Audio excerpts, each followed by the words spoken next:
कभी कभी परिस्थितियां इंसान के स्वभाव में कई ऐसे परिवर्तन करती है कि स्वयं उस इंसान को भी भनक नहीं लगती। कुछ परिवर्तन दुखद होते हैं तो कुछ सुखद। हमारी आज की कहानी भी एक ऐसे ही सुखद हृदय परिवर्तन की कहानी है जिसमें इंसान के आंखों पर छाया नफरत का धुंधलापन छटकर प्रेम और करुणा में बदल जाता है।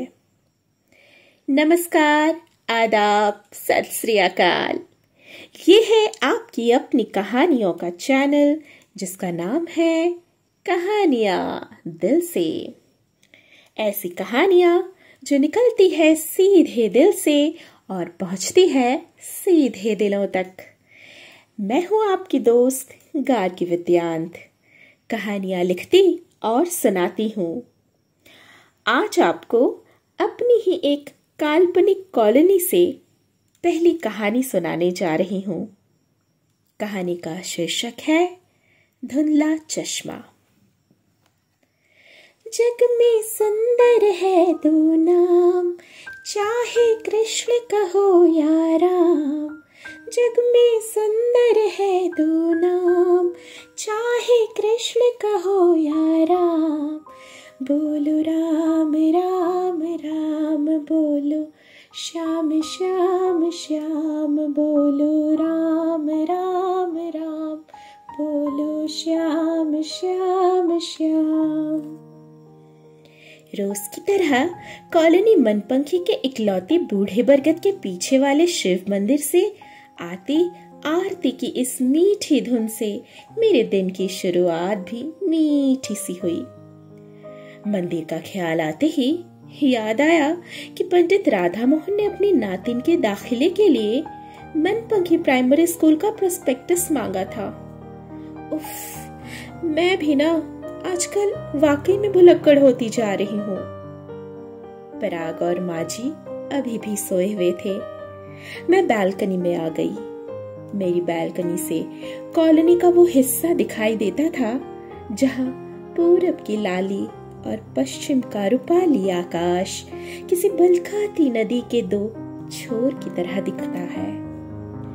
बालकनी में जतन से संजोए अपने नन्हे हरे भरे पेड़ों को नहलाया और प्यार से सहलाया। फ्रेश हुई, नाश्ता बनाया और चाय चढ़ाकर अदरक कूटने लगी। अचानक पीछे मुड़ी तो देखा माँ जी खड़ी अपना चश्मा साफ कर रही थी। मैंने झुककर उन्हें प्रणाम किया और उन्होंने भी मेरा माथा चूमकर आशीर्वाद दिया। माथा चूमकर माँ जी शायद मेरे और अपने भाग्य की उस दहकती लकीर को ठंडक देती जिसने पल में हम दोनों के ही जीवन का रुख मोड़ दिया था। माँ जी के आशीर्वाद में चाय और अदरक की ताजगी थी। पूर्वा, मेरे चश्मे का पावर जरा गड़बड़ लग रहा है कुछ दिनों से। तू एक बार डॉक्टर के पास हो आना, माँ जी बोली। आज से ठीक 2 साल पहले एक ईमानदार सरकारी वकील होने की कीमत मेरे पति और माँ जी के इकलौते बेटे विवेन को अपनी जान देकर चुकानी पड़ी थी। पर विवेन का वही जज्बा था जिसने मुझे आज तक हारने नहीं दिया, रुकने नहीं दिया। 1 साल पहले ही मैंने जानबूझकर मुंबई से अपना तबादला मनपंखी प्राइमरी स्कूल में करवा लिया था। लोगों को कभी कहते सुना था कि नई जगह और नए लोग कभी कभी किस्मत बदल देते हैं। मुंबई ने मुझसे मेरे विवेन को छीन लिया और मैं इस आशा के साथ कॉलोनी मनपंखी में आ गई कि ये नई जगह मुझे फिर से जीने की एक नई वजह देगा। माँ, मेरे स्लीपर्स कहाँ हैं? पराग की आवाज गूंजी। पराग, मेरे 7 साल का बेटा। बेटा कम, आजकल जनाब मेरे गाइड ज्यादा बने फिरते हैं। कुछ बच्चे बहुत जल्दी ही अपने आसपास घटित होने वाली परिस्थितियों को भांपकर अपनी उम्र से ज्यादा जल्दी बड़े हो जाते हैं। तभी डोरबेल बजी। पराग ने उछलते हुए दरवाजा खोला। सामने बत्तीसी दिखाते हुए चारू खड़ी थी। चारू को मैंने घर, माजी और पराग का ख्याल रखने के लिए नियुक्त किया था। चारू, चमकी के कितने पप्पी हुए? पराग ने फुसफुसाते हुए चारू से पूछा। पराग बाबा जी, पूरे 5 पप्पी हुए इस बार चमकी के। चारू बोली। क्या चारू, आप मुझे पराग से पालक ही बुला लिया करो ना। पराग मुंह बनाते हुए बोला तो मैं और चारू दोनों ठहाके लगाकर हंस पड़े। पर माजी को चारू फूटी आंख नहीं भाती थी। आते ही शुरू हो गई महारानी।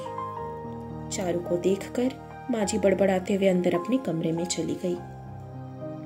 जाने क्यों माजी को तो बगल के मकान में रह रही विदिशा भी पसंद नहीं थी।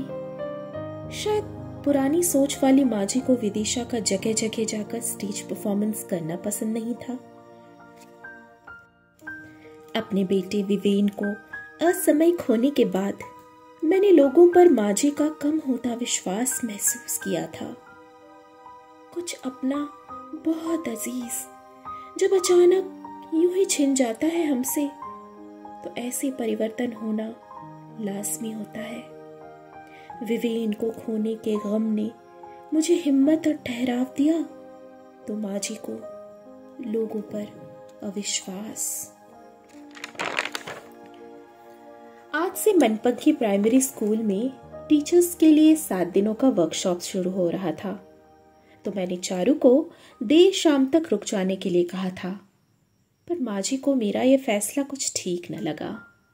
खैर, मैं और पराग फटाफट तैयार होकर 4 दिशा चौराहे की ओर बढ़ गए। चौराहे में एक बड़ा पलाश का वृक्ष था, जहां पूरी कॉलोनी के रिक्शा चालक सुस्ताते थे। हमें दूर से आते देख रिक्शा चालक गिरिधारी महाराज कांधे से अपना गमछा निकालकर सीट साफ करने लगे। कुछ ही देर में हमारी सवारी चल पड़ी मनपंखी प्राइमरी स्कूल की तरफ। रास्ते में टोपी बाबा को देखकर पराग चिल्लाया, जय हिंद टोपी बाबा। आगे लाठी अम्मा की गुमटी के पास से जब हमारी रिक्शा गुजरी, तो पराग को देखकर अम्मा की बिना दांत वाली हंसी खिल गई। चारा चरने जाते मवेशियों का झुंड, स्वप्निल थिएटर के बाहर लगा पोस्टर, गली में लोगों की रसोई से आते गर्म गर्म फुलकों की महक, तो किसी के पूजा घर से आती चंदन के धूप की सुगंध। पता ही नहीं लगा हम कब घर से स्कूल पहुंच गए। कहाँ मुंबई की ठूसमठास दमघोटू लोकल ट्रेन का सफर, और कहाँ हर दिन जीवन के नाना रंगों से सजी मनपंखी कॉलोनी की जीवंत सुबह।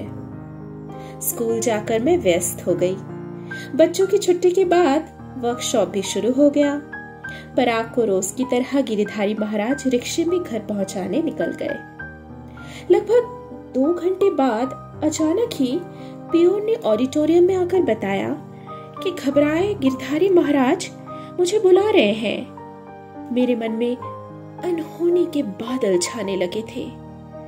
मुझे देखते ही गिरधारी महाराज लगभग रोते हुए बोले, मैडम जी, वो चारू माजी को हॉस्पिटल लेकर गई, आप जल्दी चलिए। मैं काट सी बनकर रह गई। हॉस्पिटल तक के रास्ते बस यही सोचती रही कि अब ये बेमौसम वज्रपात फिर से क्यों। सवालों का ज्वार मन में उठने लगा। रिक्शा जैसे ही शिव मंदिर के पास से गुजरी, मेरी आंखें बरसने लगी, ये सोचकर कि मैंने ही तो रत्नागिरी से माजी को यहाँ लाने की जिद करी थी। विवेन के जाने के बाद अब इस दुनिया में माजी और पराग के अलावा मेरा है ही कौन। रिक्शा उम्मीद हॉस्पिटल के सामने रुकी और मैं भागते हुए रिसेप्शन तक पहुंची। रिक्शा के पहिए से फंसकर मेरा आंचल भी फट गया। रिसेप्शन के सामने रखी कुर्सियों में दिखा चारू गोद में पराग को लिए बैठी थी। मैंने चारू को इशारे से वहीं बैठे रहने को कहा। माँ जी को अटेंड कर रहे डॉक्टर प्रांजल से पता चला कि माँ जी को माइल्ड हार्ट अटैक आया था और अगर विदिशा और चारू ने उन्हें वक्त रहते सीपीआर नहीं दिया होता तो शायद उनकी जान भी जा सकती थी। ये सुन मैं बुत बनी खड़ी रह गई। पूर्वादी, आवाज सुनकर मैं चौंकी। मुड़कर देखा, विदिशा अपने हाथों में हॉस्पिटल के रिपोर्ट्स लिए खड़ी थी। मैं पल में एक सहमी बच्ची बनकर जाने कैसे विदिशा से जाकर लिपट गई। विदिशा का पूरा बदन बुखार से तप रहा था, यानी वो लड़की जिसे माँ जी जरा भी पसंद नहीं करती थी, उस लड़की ने खुद बुखार में तपते हुए भी माँ जी की जान बचाई। मेरे आंसू पलकों का बांध तोड़कर अविरल बहते जा रहे थे। शाम को जब हम सब मिलकर माँ जी के कमरे में गए तो उन्होंने खुद इशारे से चारू और विदिशा को अपने पास बुलाया और डबडबाई आंखें लिए पराग से बोली, पग्गू मेरा चश्मा तो देना जरा, इन दोनों लड़कियों को आज जी भर कर देखना है मुझे। माँ जी ने चारू और विदिशा का माथा चूम कर ठीक उन्हें उसी तरह आशीर्वाद दिया जैसे वो रोज सुबह मुझे आशीर्वाद देती हैं।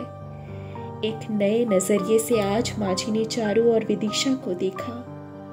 सहृदयता किसी जादू की तरह इंसान का हृदय परिवर्तन कर सकती है। माँ जी की आंखों में वही सुबह वाला पुराना चश्मा था जिसे वो बदलना चाहती थी, पर मेरी नजरों में उनकी आंखों का पुराना चश्मा तो बदल चुका था। दूर मंदिर से घंटियों की आवाज आ रही थी। संध्या आरती का समय हो गया था। माइक से भजन की आवाज गूंजने लगी थी। कभी राम बन के कभी श्याम बन के चले आना, प्रभु जी चले आना। कभी राम बन के कभी श्याम बन के चले आना, प्रभु जी चले आना। बस ये कहानी इतनी ही। अभी आप सुन रहे थे मेरी यानी गार्ग्य विद्यांत की आवाज में मेरी ही लिखी कहानी धुंधला चश्मा। कहानी आपको कैसी लगी कमेंट बॉक्स पर ज़रूर बताएं। और ऐसी ही कई और कहानियाँ सुनने के लिए चैनल को लाइक और सब्सक्राइब अवश्य करें। तब तक के लिए धन्यवाद।